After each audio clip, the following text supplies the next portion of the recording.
Exclusive. Hey RedEye, this is Lights, hanging out backstage at the House of Blues before my show on the Little Machines tour. You're full of useful information. I know! Useless information. Well, you're talking about Illuminati's and Garrett's. Obviously, you know Chicago pretty well for the food. What else do you think of when you think of Chicago, and what kind of points of reference do you have here? Well, food is one of them, for sure. The people here are awesome. I think it kind of reminds me of this, like, parallel universe of Toronto. But bigger and less Canadian. But yeah, I don't know. There's some cool comic book shops around here. There's great food, really good food, and the shows we play here are always really fun. So, needless to say, I have great memories here, and every time I come here, I look forward to it. It's one of my favorite cities. Sarah Polly told me something similar about Toronto and Chicago. Oh yeah, for sure. I think a lot of Canadians see it that way, and it's got that big city feel without the coldness of Toronto or New York, kind of. The cold people, kind of. People are so really warm, and I don't know, I like it. Well, you've said that your dream collaboration is Kanye West because there you go, and that he brings the best out of people. I think he does. All due respect to Kanye, he actually seems like someone who would be difficult to work with. Why do you think he brings the best out of people, despite that? Because everything he makes, I think, is really well thought out. You know, I don't think he just make something for the sake of making it. I mean, I'm sure there's a certain degree amount of that, but I mean, considering that he worked with Bon Iver, and Bon Iver is in the track, but it's a Kanye track, and it's really cool because it works together really well. But you wouldn't think that those two would go well together. So I don't know. I think he has a vision for what he wants, and that's what it takes. He might be an asshole, but he's got a vision. So what would you guys do together? And if he asked you to wear a mask, would you? Sure. You know what? It depends what the mask is of. I mean, if we're talking like... Have you seen that show of his where he wears like a full mask? No, wait, what? On the Yeezus tour, which I saw when he was here at United Center, for like 85% of the show, his face is covered in a mask. That's I wasn't amazing. just randomly asking you about a mask. Well, I don't know. I figured it happened on Kardashian or something, but... I mean, I am a little bit behind on that. Me too. I would totally wear a mask for a Kanye show. I like wearing masks. You know what? This past Fan Expo, which is like the Canadian Comic-Con, I wanted to shop around, and I was there as a guest this year, actually, which was really fun. I'm a huge fan of like Comic-Con Fan Expo type things, and they kind of carved out a spot for me because I've been going as a fan for a number of years. We did like a pre-listening party for Little Machines, and I wanted to shop around, and it was kind of very hard because there's lots of people that want photos, which is nice, but not when you want to go buy a sword. So I wore a mask the entire time, and props to Kanye, because it's hard to wear a mask. You can't see anything. You lose all your peripheral vision. I don't know, what kind of mask is it? I'm not sure the brand. It's like, is it plastic or is it like molded? It looks like a leather mask with like a zipper in the back or something, which is probably like the least comfortable thing. Yeah. Good for him. You're just kind of mumbling all your words at that point. Yeah, that's amazing. But yeah, I would wear a mask. And with Kanye, what kind of track would I make? Whatever Kanye wanted to make, honestly. I like his stuff. When I was working on Little Machines and nothing sounded good to me, I kind of was facing a lot of writer's block. Right. And in those moments, nothing sounds good. Nothing on the radio sounded good. Nothing in my musical library sounded good. The only thing that sounded good to me was Yeezus. And I listened to Yeezus a lot. Interesting. It's very out there, and I think there's no format, there's no structure to any of the songs. He just created an album, and I think that there's something to say for that, which not as many people do these days. Yeah, well, I really like the album, and obviously there's a whole lot of nostalgia going on with the record, and you can talk about that a lot. You're still in your mid to late 20s. How old do you feel old looking back on the old days? You know, I feel younger every day. That's the funny part. Especially now that I have a baby, you feel like you're talking like a baby and stuff, and you're thinking like a baby, and you feel like a baby. But, do you ever carry that baby talk over and you're like, oh, I'm not talking to the baby I'll be like, anymore. oh, yes, okay, to somebody, and then I'm like, oh, sorry, yeah. Thank you for coming to my show. Oh my goodness, yay. No, seriously, I do that. But at the same time, I mean, I've been doing it for a long time. I've been doing music for a long time. I think you know, sometimes I get people thinking that I'm brand new, but I've been here for a while, and you know, just last night I was talking to someone who said, I've been a fan of your music since I was 7. And I was like, and they didn't look that young. And it was weird. And that's pretty cool. I mean, to have people still coming out and coming to shows, and it's been a long haul. Well, you said that for this album you in some ways relapsed into being a kid. Was this like only watching cartoons and having all your crust cut off the whole time? What did you mean when you said that? I meant I did watch a lot of cartoons. Actually, I watched a lot of anime, a lot of manga, but I cut the crust off myself. That's the difference. What I kind of did was went back to like this naivety of imagination. I think that we had when we were kids that we lose the more we know. Mm-hmm. Especially in the music industry, you can know too much about what goes into it, and that's part of the reason why it was hard for me to enjoy a show or hard for me to enjoy an album, because I know how it's made and I know what goes on behind the scenes, and you just kind of, it takes away the beauty of it in some ways. You just know too much sometimes. And I wanted to rediscover that naivety about it all. You don't know anything and everything is so magical. And even going before that, when you're a kid and this room would suddenly become a cabin and we would be hiding from zombies or something, or you're a pirate and you don't have to pay taxes. I don't know. There's this freedom that comes with being able to be whatever you want and create whatever you want. And I remember when I first got my little 8-track, I was 13, I would just spend countless hours in my room making music, and it was discovery every day, and it was just awesome, and I missed that so much. Now I feel like we should build a fort with these pillows. I will right now build a fort with you. That is like what it's all about, It's unfortunate that we get to the place in our life where we feel like we can't imagine things crazy anymore, What else in the entertainment industry or just society do you feel like has that problem where people forget what that inner child voice? I think it's just part of life. I mean, it's and that's the sad part. It's part of life to grow out of it, which is, the reason why a lot of people keep art around. It takes a lot of outside thinking to be an artist of any kind, whether that's musician, poet, visual art, whatever. Comic art, that's a really cool one that I keep myself in a lot. Mm-hmm. Video games. I think that's good ways that people kind of bring themselves back to that youthful imagination, and that's why people who do their 9-to-5s and wake up and do something that maybe they don't want to do for 5 to 7 days a week. That's how they get by, is those moments of youthful imagination. Well, it's interesting that you seems like you just kind of did whatever you want with this record and freed yourself from any type of expectations or pressures that you were putting on yourself, and yet the last one in many ways was more experimental and strange, but I agree with you that this is the best thing you've ever done and really hones what you're good at and takes that to the next level. But it's interesting, a lot of people when talking about like, I was free to do whatever I want, would be talking about their like way out there album. Yeah, whereas it's true. It's very true. It's kind of a funny mix, and I think what happened was I had to understand the balance that you have to carry in this industry, and that's maintaining your artistic integrity but working within an accessible boundary, especially when you're creating pop music. And that's the challenge, and that's kind of part of what I like about it, is pop music is very structured. It's a verse, it's a pre-chorus, chorus, post-chorus, verse. I could name the parts that are in 90% of pop songs. But the trick is, how do you maintain creativity within those bounds? Mm-hmm. And that is a fun challenge, I find. I mean, and that's why I like making pop music, because it's something that people understand, but how do you put your own spin on it? So I understood that there was this sort of, you always have the underlying sort of sacrifice you have to make to create pop music, and outside of that, just free your mind and have as much fun as possible, because if you start to really structure everything, it sounds like everything else. But I think that in that freedom, I was enabled to be the best artist that I could be. And that doesn't mean doing whatever. That means knowing what you do best. And I can write a mean song, every now and then.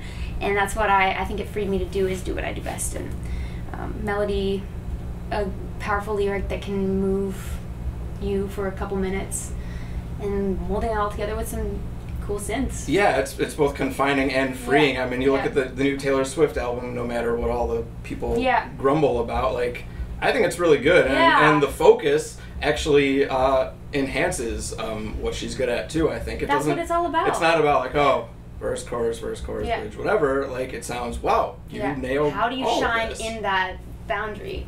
And that's fun, I think. I've heard a couple of songs from that record, and it sounds like a really cool good piece. Yeah. There on this album, you have songs called "Speeding" and "Slow Down." How many tickets do you have to get before cops say, "We order you to put these songs on your album," so people raise awareness about not speeding? That is so funny. I got a speeding ticket actually before I wrote "Speeding." That is where it came from, but you know, it's. I knew going into it, putting these songs with the opposing titles would be. People would be like, "What's going on? What do you want to see?" And I've gotten some snarky tweets about it. It's so funny. I mean, they're obviously both talking about very different things, but... what do the tweets say about that? First you're telling me to speed, and now you're telling me to slow down. Make up your mind. My passenger keeps complaining I don't know how to drive. Speeding is all about that freedom of movement and feeling like things are moving along. And slow down is directly speaking to time. Time gets away on you more quickly as life goes on, and that's what I was really experiencing these past couple of years. It's like, oh, we got to put a record out yesterday, you know, when's it coming out, that kind of thing. And that's just one example of time moving so fast, and you're just trying to catch up all the time. So it's kind of a note directly to time. Now I know that if you put out a song called like Grand Theft Auto, it will be because you actually were charged with stealing. Let's hope not. That game, I don't even enjoy that game that much. No, I know. It wouldn't be about the video game. No, it'd be about the real life situation. No, I write about real experiences, though. That's the point. Exactly. The point. So, I mean, the day I'm writing about murder, then you're not going to see me anywhere. That got dark really fast. Yeah, I hope it doesn't come to that. Well, it's interesting that you had all this writer's block, this trouble getting inspired again, and yet you wrote 43 songs for the record. Once you kind of turned on the nozzle, was it just boom? No, interestingly enough, a lot of the songs that ended up on the record actually were written during that time. You just don't recognize it in the moment. So it's a lot of writing and a lot of just pushing songs through. So some of those 43 was still before you felt like you include the songs where you felt like you weren't getting it in that quantity? What I mean is, these 43 were written pretty consistently through the dry spell and the non-dry spell, and some of the stuff that is on the album was during the dry spell, but you just focus and you just write and then move on to the next thing. And the problem is you don't have the vision in that moment to realize what it is or how to pull the best part out of it. A song like I don't know, what's an example of one? Like Don't Go Home Without Me, for example, was actually written in pieces during the dry spell and then put away. And then I revisited it later on my trip to New Mexico, where I really zeroed in on some stuff and finished it, and it was like, okay, there's something. Same with Portal. It was like poetry that I wrote when I made myself write a poem every night, because I wanted to free up myself lyrically and didn't recognize it at the moment. And that's part of the challenge, is the vision to understand what your purpose is and what you're going to be about. And if you don't have that vision, you can't do anything. You're pretty much crippled. You can write and write all you want. If you don't know what you're going to do with it, just bunch of writing. So of that 43 songs, there's a lot of crap too. That's also it. Care to mention one song that you're glad is not on the album? I don't know. There were some bad ones. The thing is, they're all like, there was good intentions behind every song. Every song you go into hoping to make a great piece, and it just doesn't happen sometimes. And then sometimes you'll repurpose an idea or something. But so I look back and I don't know. There was a song called Hyper Love that I thought was really could have been cool at the time, but it just wasn't there. And there were cool elements about it, but it was lacking the focus, I suppose. Can you, like, when you listen back, can you feel the way that your voice seems to have developed, the way that you've grown as an artist? Or are you an artist who's like, everything I hear sounds terrible to me, and I'm just self-conscious? And kind of as a side note to that, YouTube comments being YouTube comments. Yeah. Of course, that's a kind of a sad world. Yeah. But I feel like a lot of artists deal with situations where when they grow and develop and change what they do a little bit, they're always the people who are like, I liked what you were doing before. Why did you have to change? Yeah. Do you have any frustration for that type of response when people are like, the weirder stuff I was more into, why couldn't you have done that again? No, it's funny. You know, you get that. You hear some people who like sort of the old vocal style. It's interesting enough. It's kind of only been the other way around, and my vocal style hasn't necessarily been consciously changing, but I know it's changed. I think for me at the beginning, especially in the listening era, I was actually holding myself back from singing like when I learned how to use my voice to its fullest, I was singing along to like Celine Dion and Barbra Streisand and doing all the diva stuff, flips and vocal exercises and whatever. And then I joined a metal band. And the natural progression. Yeah, and then I joined a metal band and really just pushed away the whole diva world. I just said, okay, that's so uncool.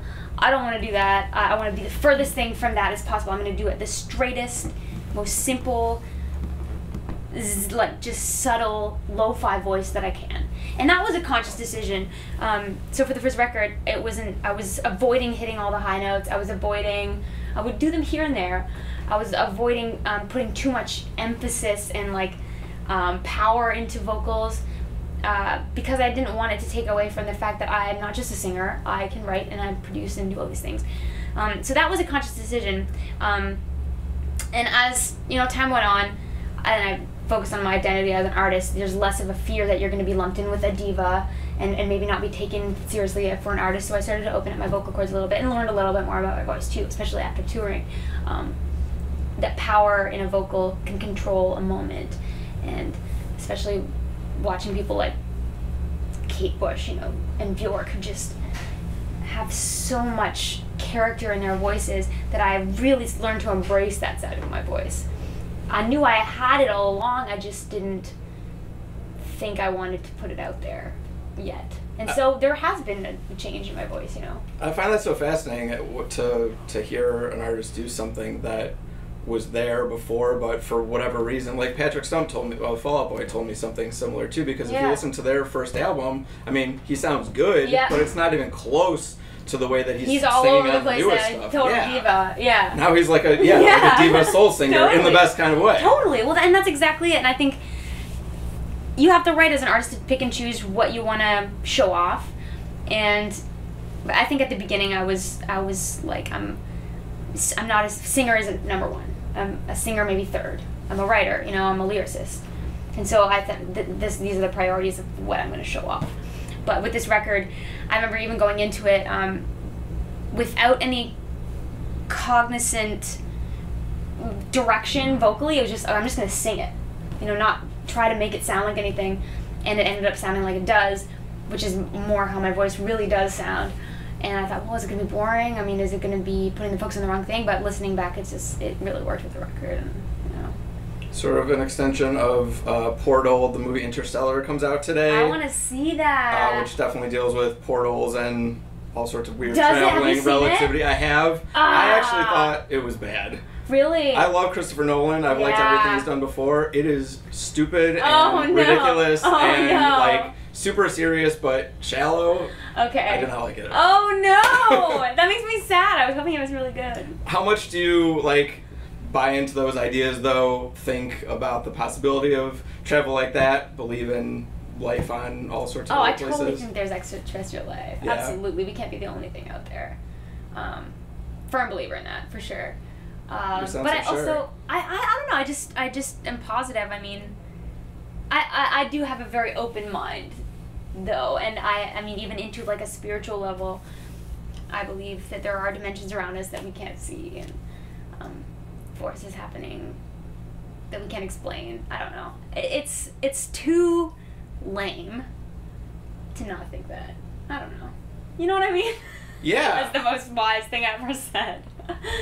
But seriously, I do think there's more to life than we see in front of us. So if there's something you don't know for sure, you'd prefer to err on the side of sure, why not, as opposed to I don't think so. Totally. I've never been a doubter. I think there's lots of room for imagination. If you had the opportunity to make one of those voyages, would you want to? That's another story. It's funny, I have this fascination with space, but I also have a fascination with the Titanic, and I think that my fascination comes with the fear of it, a little bit. So I'll watch from a distance for now. Speaking of fear, you have a pet tarantula, which of all the things I can guarantee will never happen in my life, that is one of them. Well, that was the reason. That was the reason I got the tarantula in the first place. I had sort of this. Everyone has this sort of natural inborn fear of spiders for some reason, and I didn't like that I was afraid of spiders. Plus, so that's why you got a tarantula? Kind of, yeah. I mean, I also thought it'd be cool to like scare people with, you know. And I was like, oh, I'll be that girl with the tarantula, you know. And then didn't know they'd lived 25 years, and now it's still alive 10 years later. Do you feel an emotional bond to a tarantula? Yeah, actually, you know, and there was a couple years ago, I thought he died, and he was upside down, like crumpled up, and it was like knives in my heart. I was like, oh, like I didn't realize how much I would be moved by the death of Lance. And then I was poking him a little bit, and he was moving, and I realized he was just molting. So I deleted my Facebook post that was like a eulogy kind of. Oh, can you show me that again of what he looked like when he was? He's like this. I kind of curled in. Upside down tarantula. Yeah, it was horribly devastating actually. So I am connected actually emotionally. So now that you're not scared of spiders anymore, what are you scared of?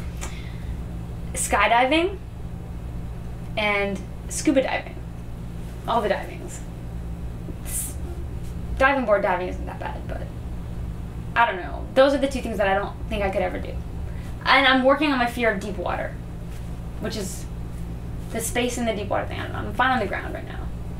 So like Jaws, you don't want to watch that ever? It's not even that. It's like, it's drowning, I think. Sharks are fine. Sharks are pretty scary, actually.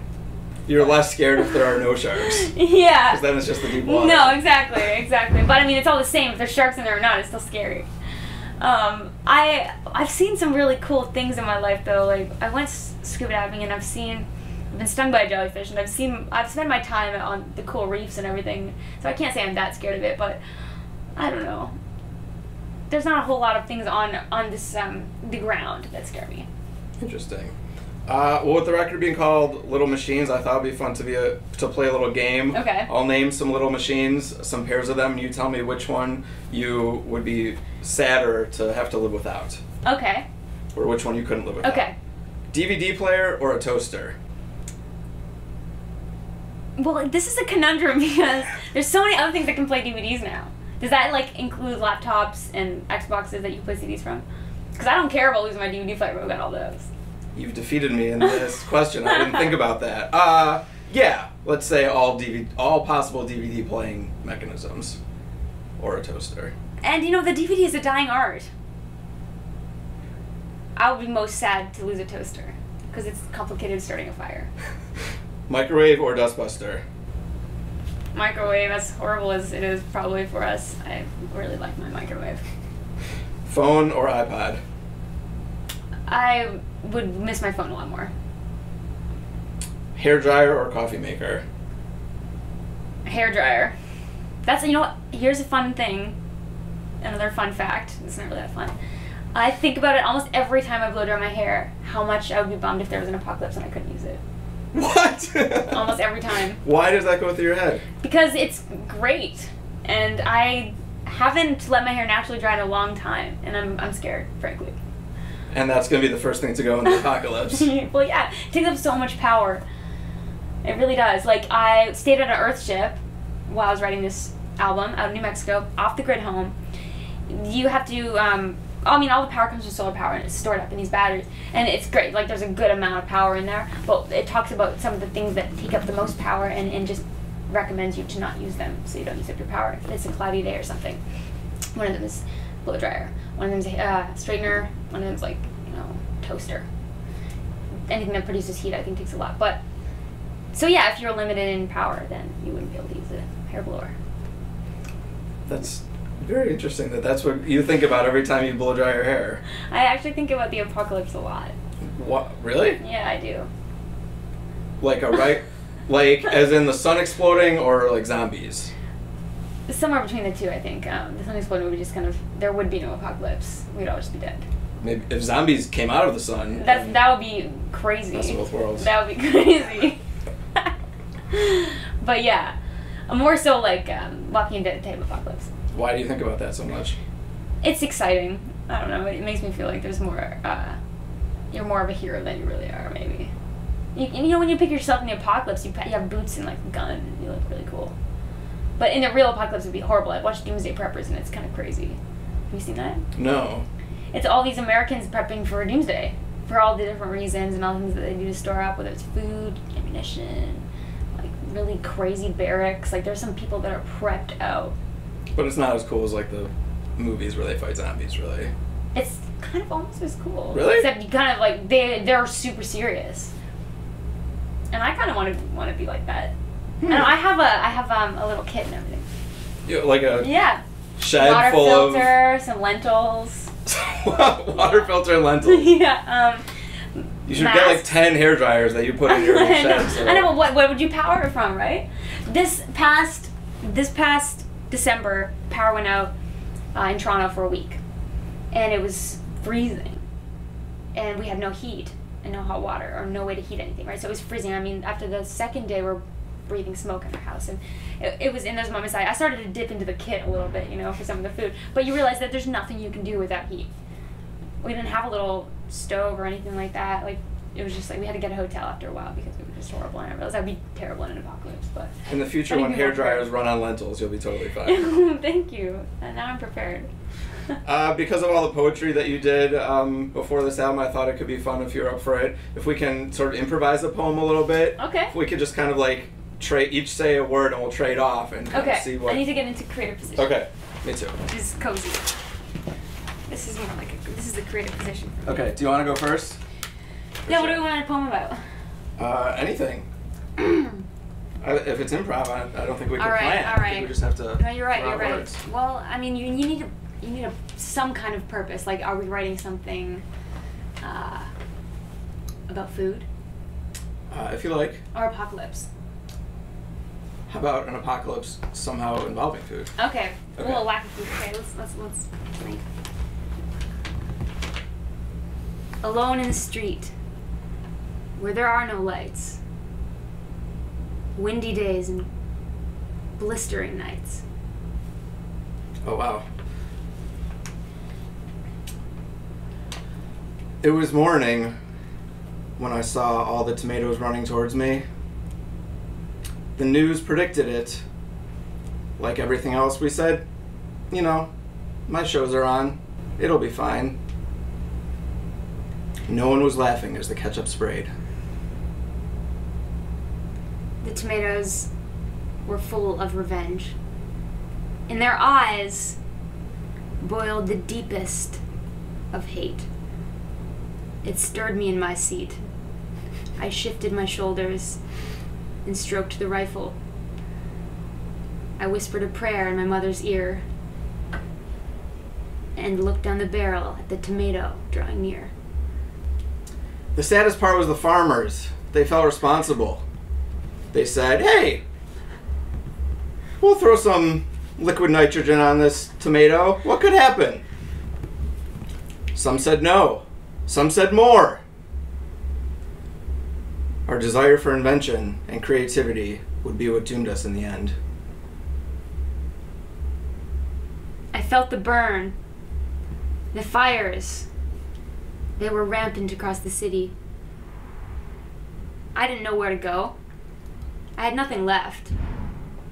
My pockets were empty, worthless gold that I've accumulated my entire life. I sat down to consider where we were at. And all I could say was no, no, no, no. We're slaves now to the GMO. If there's one thing that made me feel better, it was that my hairdryer was safe and sound. I stashed it away. I did not need it, of course. My wife was appreciative. These are priorities that you have to make.